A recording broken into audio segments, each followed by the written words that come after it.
પોરબંદરમાં મહાનગરપાલિકા દ્વારા વારંવાર ઘાસચારો જપ્ત કરવામાં આવતા ઘાસચારાના ધંધાર્થીઓએ કોંગી અગ્રણીને સાથે રાખી મહાનગરપાલિકાને રજૂઆત કરી છે. પોરબંદર શહેરમાં વિવિધ વિસ્તારોમાં રસ્તાની સાઇડમાં ઘાસચારાનું વેચાણ કરી પરિવારનું ગુજરાન ચલાવતા નાના ધંધાર્થીઓને ત્યાં મહાનગરપાલિકાની ટીમ દ્વારા ચેકિંગ હાથ ધરી ઘાસચારો જપ્ત કરવામાં આવે છે. આથી આવા ધંધાર્થીઓની રોજીરોટી પર ઊભી થયેલી પરિસ્થિતિ અંગે જિલ્લા કોંગ્રેસ મહામંત્રી કાંતિભાઈ બુદેચા દ્વારા આવા ધંધાર્થીઓને સાથે રાખી મનપાને સૂચન કર્યું હતું કે મહાનગરપાલિકાના વાહન કે ટ્રોલી ઘાસચારાનું વેચાણ થતું હોય ત્યાં રાખી અને ઘાસચારો જાહેરમાં નાખવાના બદલે ટ્રોલીમાં નાખી એકઠો કરી અને ગૌશાળામાં મોકલી આપે તો નાના વેપારીની રોજીરોટી પણ ચાલે અને ગૌશાળામાં લીલું પણ મળે. રજૂઆતમાં એવું પણ જણાવ્યું હતું કે શહેરમાં નિયમિત દબાણ હટાવવાની કાર્યવાહી દરમિયાન ગરીબ લીલા વેચાણકારો સૌથી વધુ અસરગ્રસ્ત બની રહ્યા છે. અનેક પરિવારોનો એકમાત્ર આવકનો સ્ત્રોત આ નાનો ધંધો જ હોવાથી તેમની સાથે માનવતાભર્યો અભિગમ અપનાવવો જરૂરી છે. તેમણે મહાનગરપાલિકાને સૂચન કર્યું કે લીલા વેચાણકારો માટે નક્કી સ્થળો ફાળવી યોગ્ય વ્યવસ્થા ઊભી કરવામાં આવે, ઓળખપત્ર અથવા લાયસન્સ આપવામાં આવે તેમજ દબાણ હટાવવાની કાર્યવાહી પહેલાં વૈકલ્પિક વ્યવસ્થા સુનિશ્ચિત કરવામાં આવે. સાથે જ ગરીબ પરિવારોની રોજીરોટી પર આંચ ન આવે તે દિશામાં સકારાત્મક નિર્ણય લેવા માંગણી કરવામાં આવી છે.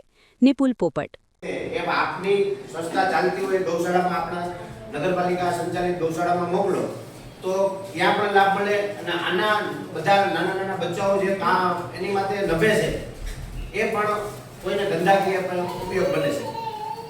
બરોબર છે ને? અને આપણું જે હોય એ તમે કયો નિયમોને અમે શું ને લોકેશન અમે બધા ભેગા થઈ જશો એ વખતે એક રીતે અમે લોકેશન તમને નક્કી કરી દઈશું. આ તો તમે કહેશો અમે જોઈ લઈશું કે ભાઈ આ થઈ શકે કે ના થઈ શકે. અને જાહેરમાં ઘાસચારો વેચવાની સંપૂર્ણપણે મનાઈ છે. એટલે ગાયો ભેગી થાય અથવા એવું કોઈ પણ અડચણ બને કોઈ કામ કરવાનું આપણે વ્યવસ્થા બનાવવા માટે હંમેશા તમે બી તૈયાર હોય. અમારો જે પણ રસ્તો બનતો હોય અમે કરી દઈએ. પણ આ ટૂંકમાં એનું ધ્યાન રાખવાનું છે ખાસ કરીને આપણે જાહેરમાં ગાયો ભેગી એ ના થવું જોઈએ. સાહેબ આપણે વૈકલ્પિક જગ્યાનો જે ખાતો છે મદદ કરશે પણ એના નિયમો જે છે તમે જાહેરમાં નાખી અને કાયદાને ઉલ્લંઘન થાય એવું કામ કરતા નહીં નહીંતર તમારી ઉપર ગુનો દાખલ કરે તો એમાં અમે જવાબદાર નથી. અમે તમારી સાથે જેમાં જે તોડી નાખો તો કચરો નથી જવાનો પણ નીચે નાખો કચરો થાય અને કંઈ પણ નગરપાલિકાને નુકસાન છે.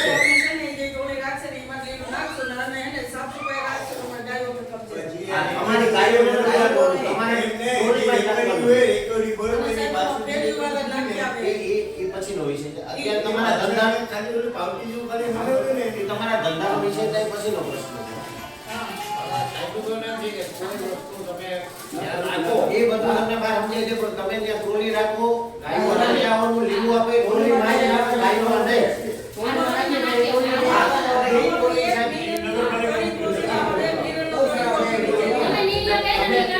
કોઈ નિયમના વિરોધ જાશો તો નગરપાલિકા કાયદેસર કાર્યવાહી કરવામાં જવાબદાર નથી. અમારો કાયમી 5 જવાબ મને લીધો આપણો પ્રોપર્ટી પેલું અત્યારે આ જે મીટિંગ કરી એનો મતલબ એ નથી કે અત્યારે છૂટ આપી દીધી. ના નક્કી કરવાની વાત. તમારે ના મળશો તમે જોશો તો હજુ અટકાવશો જ્યાં સુધી આ નક્કી નહીં કરો એટલે એટલો ટાઈમ તમારે સમજ તમારે એગ્રીમેન્ટ બરોબર અંદર તમારે સમજણ નક્કી કરીને સાહેબ જે પરમિશન આપે પછી તમારે વેચવાનું છે. કાયદાની અંદર રહીને વેચવાનું. અમારો સાહેબ જો મત છે તમે એમ કહો કે આ જગ્યાએ વેચો તમે એ જગ્યાએ વેચો પછી કઈ અમારો મત છે અમે મત કરીને સરકારને જ્યાં જગ્યા આપશે ને ત્યાં તમે વેચો એટલે આગળ ક્યાંય નહીં વધે.